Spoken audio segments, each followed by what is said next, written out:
Meanwhile, not only is Iran enriching uranium, it's going ahead with ballistic missile testing. And with us on this is Jason Brodsky, Policy Director of United Against Nuclear Iran. Good evening to you.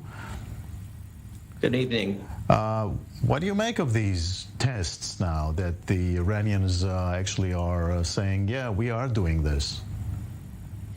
It's great to be with you. I think Iran is undertaking its own form of a maximum pressure strategy. These tests, which involve satellite launch vehicles, which use technology that are related to the development of its ballistic missile program, are a signal that it keeps refining and improving its capabilities and building its leverage and its programs, irrespective of what is happening or not happening, I should say, in the Vienna talks. And I think the United States needs to do the same on its part. How much of this is for internal consumption in Iran? We know the problems internally there. I think it's more for an external audience. I think it's aiming to frighten the Europeans and the Americans into agreeing to a nuclear deal on Tehran's terms. But I think the U.S., by all measures, refuses to delist the IRGC as an FTO, and rightfully so. And so I think that we are headed for a continued stalemate. Now, you've mentioned the Revolutionary Guards, and this is a very sour point for the Iranians. Is there any room for negotiations there, or is this a closed case?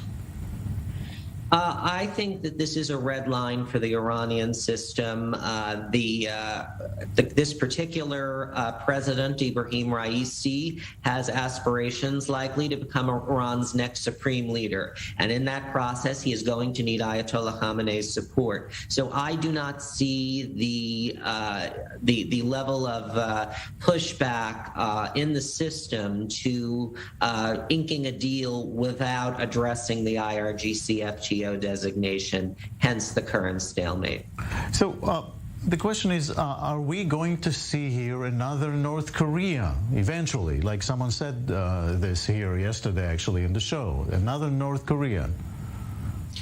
I don't know if it's going to get to that point. I think Iran aspires to Japan-like nuclear threshold capability, while at the same time dragging out negotiations in the search of concessions, all while it makes noises and sometimes throws a bone to the international community to keep the negotiations going. Because let's remember, the Iranians want these negotiations to go for as long as possible, because if they collapse, they know that snapback sanctions are coming, and the Europeans will get on board with the sanctions campaign. And when you test ballistic missiles, it may backfire, in the Western public opinion for Iran.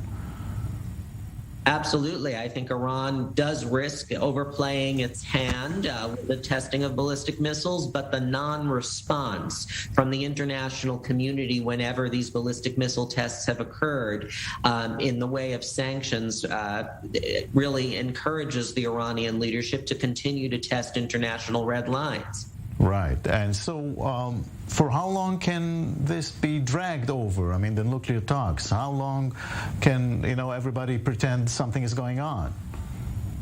Well, I think that the Biden administration just today signaled that it is pivoting gradually. It's very slow. Today, they just issued new sanctions related to entities in the United Arab Emirates and China, which were helping Iran evade sanctions. And that was an important move, as it was a signal that the United States, absent a deal, is going to be cracking down on some of these sanctions enforcement. But that was an important move. Jason Brodsky, I thank you very much.